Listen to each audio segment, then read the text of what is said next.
السلام عليكم ورحمة الله وبركاته. حياكم الله جميعا في هذا اللقاء. أرحب بالجميع بجميع الحضور من أعضاء هيئة التدريس ومن طلاب وطالبات في برامج الدراسات العليا في هذا اللقاء الذي يأتي بعنوان الاختبار الشامل، مفهومه وهدفه والاستعداد له.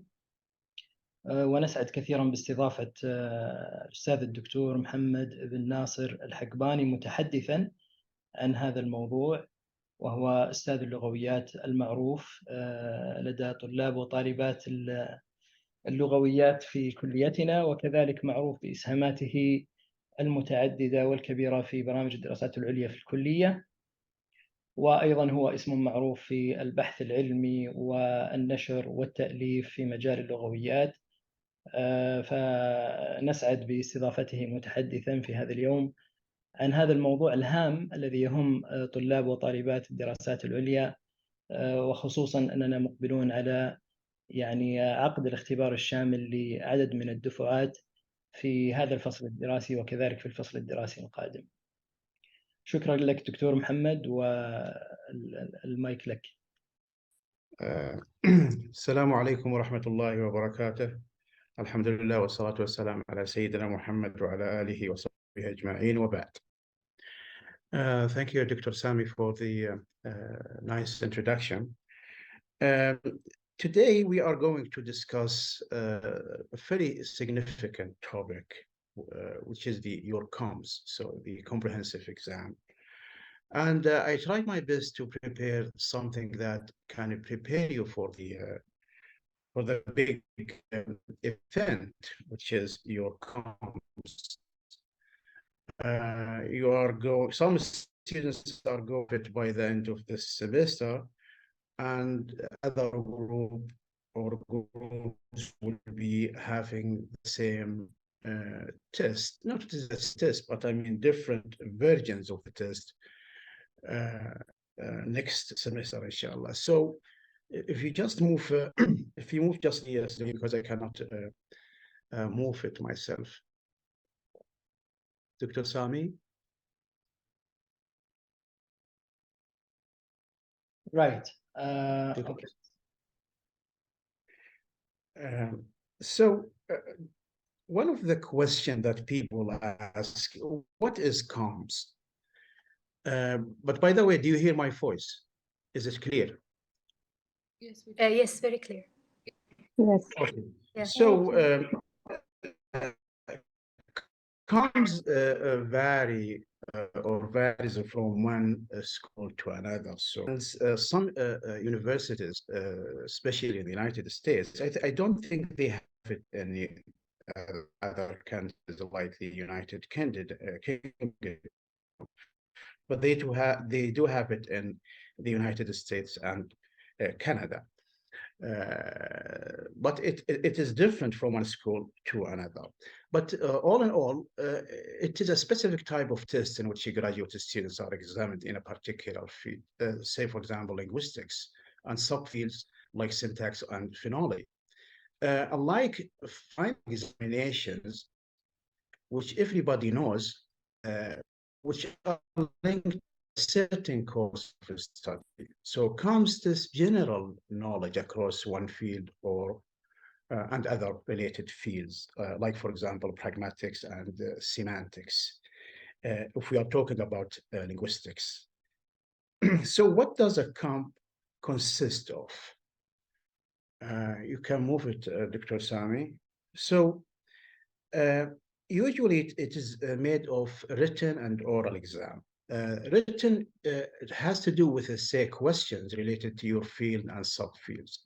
For example, if you are in the linguistics track, then you should be, you should expect that you will have something related to linguistics, what we call components of linguistics, like pragmatics or semantics or phonology. We have also the other part of the COMS, which is oral discussion or exam related to your field.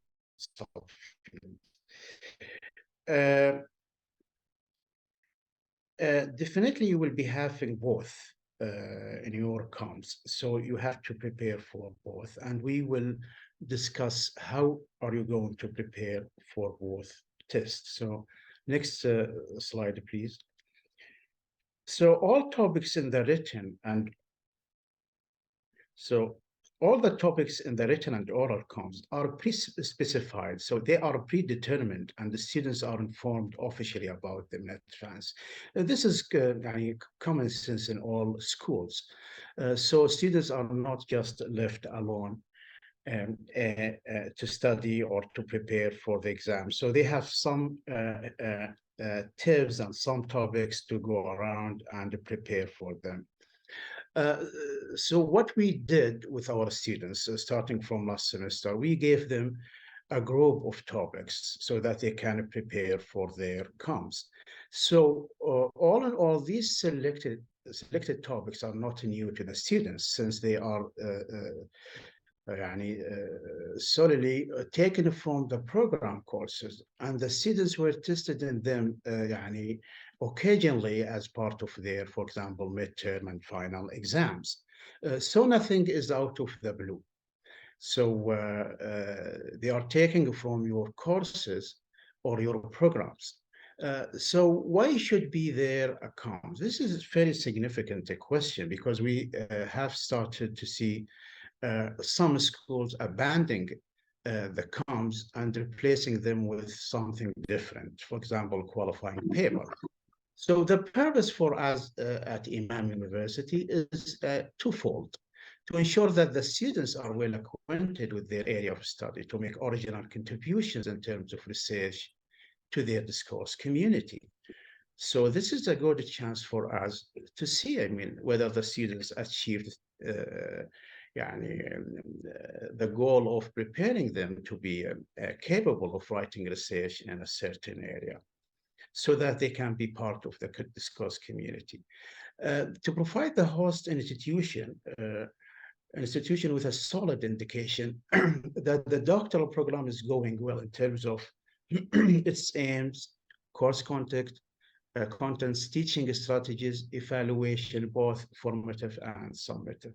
So both the written and oral exam will give us an indication if we are doing well, and if our students are keeping abreast of what we are giving them in the program plan. So next, please. So what should you expect to find in a comms? So this is one of the vital questions that every graduate student asks, because everybody would like to pass the comms. So it goes without saying that nothing in your comms comes out of the blue, as I said. So the topics and the questions are drawn from the program courses you have already completed. The questions will revolve around major issues in your field and the subfield related to it. For example, linguistic theory or linguistics theory is a major issue shared by both theoretical linguistics and applied linguistics. So I don't think it is acceptable to find someone in the theoretical linguistics track and the applied linguistics track don't know the linguistic theory. It is very significant in their or to their knowledge. It's a must for all students in these two tracks to be aware of it. So in other words, do not expect to find tiny details as those given to you in a course syllabus. So sometimes, for example, if we talk about UG, for example, next slide, Dr. Sami, because I will explain it to them. So from the list of courses in your doctoral program, you should focus on major issues associated with a particular course of study. In other words, minor issues need not to be of a primary concern when preparing for your comms. As a result, it is of great importance to review these courses and dig for the issues in each and filter them according to their priority of significance and their connection with other subfields and interdisciplinary areas. Since you already have the topics with you, and this is very nice, so you don't need to dig for them. All what you need is a good preparation. So let's look at the following example. Next, Dr. Sami. So now, if we have, for example, a course of pragmatics, I think both the theoretical and applied linguistics students, they studied pragmatics. So mine are concerned that you should not bother yourself with a lot, because as you can see down, you are supposed to know them, and this will be figured out when you answer primary issues. So don't expect to ask a question, for example, definitions of pragmatics or discourse and semantics. These are not what we are looking for in the comms. So what we are looking for in pragmatics, for example, so we have to, or you have to look for major issues, like, for example, the Greissen's conversational implicature, Austin speech act theory. So all stuff related to them. So when you come to your comms, and it is possible that you will have a question about the pragmatics, so you have to prepare yourself with the theoretical cornerstones in this area. So not only just definition, because when we ask you the big question, that means you already know the definitions, like what is a pragmatics, what is implicature, what is discourse, what is semantics. So if you don't know these minor concerns or minor issues, then you will not be capable of answering primary issues like the one on the right. Also, language acquisition, individual concepts such as acquisition versus learning, or LAD, critical versus sensitive period. We know that you know the definition, so that we are not going to ask you to compare between one and the other, but we will have the primary issues and questions. For example, the linguistic, psychological, and social dimensions offered to account for language acquisition.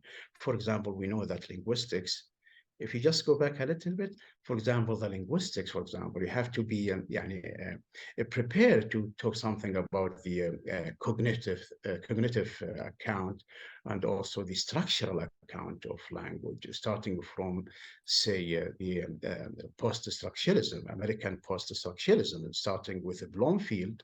And then how did, for example, Chomsky tackle the behaviorist approach? So this is big issues in the field, and then you have to talk about them. You have to cite significant sources. And also, we appreciate your reasoning. So it is not just a matter of reporting. You have also to put yourself, or you have to situate yourself within the context. So we anticipate that you are now a scholar who will introduce his or her point of view. So remember, there is nothing true and false in the literature. I mean, everyone has its own position, and there is some correctness in what they are saying. So be yourself and try to just demonstrate your knowledge. So as you can see down on the right, so you are supposed to be able, on the red one, to demonstrate your knowledge in these primary issues and discuss them critically. So it is a critical thinking that what we are looking for. Okay, next, Dr. Sami, please. So how should you approach your comms? Now you have the topics at hand, at your disposal. So the next step is to approach them. How? And this is the bigger question. So since you have the topics that will be included in your written and oral exam, all what you need is to prepare well for it. Don't wait until the last week. That is not a good idea, by the way. So the following guidelines may help you. Mark your calendar for the date and time of the comms. Keep an eye on it and make sure to free yourself from all the burdens before and on that date. So that will help you free yourself from all sources of stress and anxiety. It's natural to be to have some stress and anxiety, but you should not be they should not take you all and disturb your knowledge. So you have to keep them under control. Create a down-to-earth plan of study. You have no excuse. You are informed about the topics of your comms in advance. So be organized, avoid procrastinating, study as early as possible to avoid the cramming. observing a large amount of information in just a short time before your comes will do no good. So please prepare from now. So if you are going to have it this semester, I think you have already started because you were giving the topics last semester. So you have 6 or 8 weeks. So prepare yourself from now. Okay, next, Dr. Sami. So look for advice and guidance, very much like what we are giving you today. So this is your time to ask a question. You can ask previous students who had the comms, but you have to remember what we are doing in these years is completely different from the past because our plans almost change. So practice creating possible questions. This is what I always tell my students. Create questions from the topics assigned to you in advance. So the question you envisage should be big enough to be possibly included in your comms. That means not just go to the surface, to definitions or concepts, then practice answering them critically and intellectually. If possible, study in a group. For example, if there are 2 or 3 students that can come together and they can discuss and can, for example, outline certain information that will be okay to inform each about how to tackle down these topics and knowledge. This is very significant. Do you hear me, Tosani? Hello? Yes, we hear you. Do you hear me? Yeah. Like continue? Yes, your voice is Yes, clear. doctor. Okay. I would like to, hear some voices. So I feel that I'm at home, so I'm to myself. So to avoid writing problems, and this is a big issue with our students. If you do have some writing problems, and that is natural, and even native speakers have a writing problem, you create typical answers for the questions you followed from the topic assigned to your comms. Remember, the practice makes perfect, not perfection, perfect, okay? If you still have the questions from your final exam, for each course, for example, go back to your final questions. They might be your comms or similar to them. So I encourage you to review them and to practice answering them. If you still have the course at your blackboard, then you go back and read these questions. Dr. Sami. Next slide, please. We are almost done. Yes, here you go. So tips for your written and oral exams. Tips are significant because they will give you feedback about how to approach it.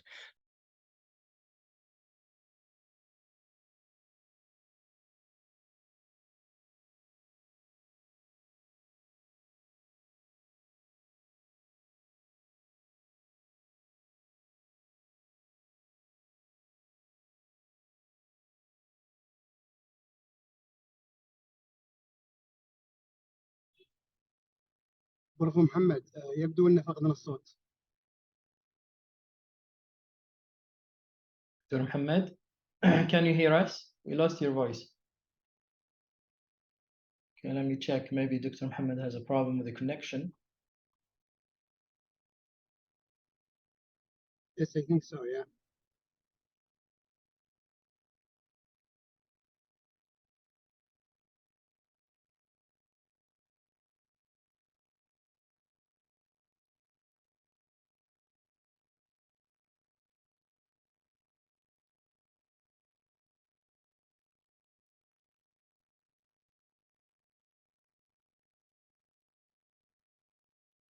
Dr. Muhammad, can you hear us?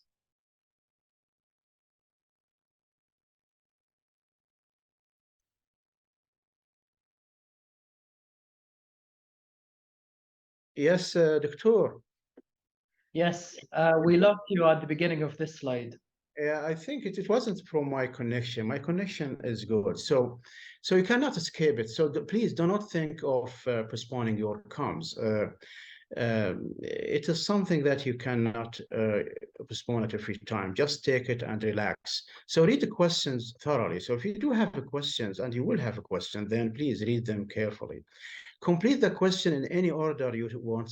Start with the one that you know best. So don't just waste your time, because you will be having limited hours to complete your both your written and oral exam. So outline your responses and cite appropriate references. By the way, when you answer your questions, don't speak from your mind or from vacuum. So you need to cite significant references related to the topic.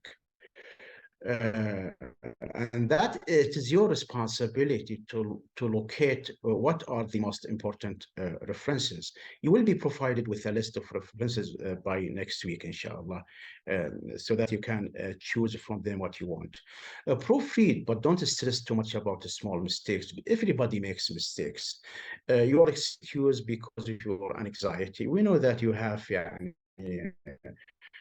so much anxiety when you are taking the oral exam, which is another version of your comms that will be done by the committee members. Slow down during the exam time. Don't rush to the answers. Take your time with your answers. So ask for clarification if you need it. If you don't understand the question, say I don't understand it, and then they will repeat it to you. If you don't know the answer, say I'm not aware of the answer right now. It is significant when you don't know the answer to say I'm sorry, I didn't come to it during my study, or it was I am not aware of it for the time being. So that will be accepted, and that is part of scholars. I mean, if they don't know, then they would say we don't know. Next slide, please. So what to remember? You are ready to take it. Don't think that you are not ready, because you spent like 3 or 4 semesters studying different topics, different courses, and with different professors. So you are ready for it. So don't be scared or panic. It is natural. This is life. So nobody feels totally prepared for exams. And you have to ask yourself, have you ever been prepared for each exam? You just get it and then you pass it, and that is a good thing. So this is the same, or will happen with your comms. Inshallah, you will pass it. So just get it prepared as much as you can. Some anxiety is quite normal. I am excited now by that. So I have some sense of anxiety while I'm talking to you. So this is a human being's nature. Your committee members truly, I repeat, your committee members truly want you to pass your comms. No one of them wants any students to fail it. So we are on your side. So just be confident in your abilities. You have learned so much by now, believe me. Now you are like a walking dictionary when it comes to certain concepts and topics in your area of study. Just wait until that time. So now is the time to demonstrate that scholarly knowledge. So please, this is the time to reflect on your knowledge that you gained from the various courses you studied in the program. Next step or slide, Dr. Sami. I think it is the last one. I don't think we have. Okay. So this is one of the questions or the concern that some students may have. So if a doctoral student does not pass the comms from the first time, then she or he is given a second chance to take it. I think just a second time. So don't take it for granted. So students are given either pass or fail, and the comms is not counted in the students' overall GPA. So it is just a matter of passing or failing. And inshallah, every student will pass it with little confidence in their abilities. Do we have something next, Dr. Sami? Okay, this is now the significant part of the of today's meeting. It's yours now. If you have any questions, I think this is the right time to ask and raise this question regarding your comms.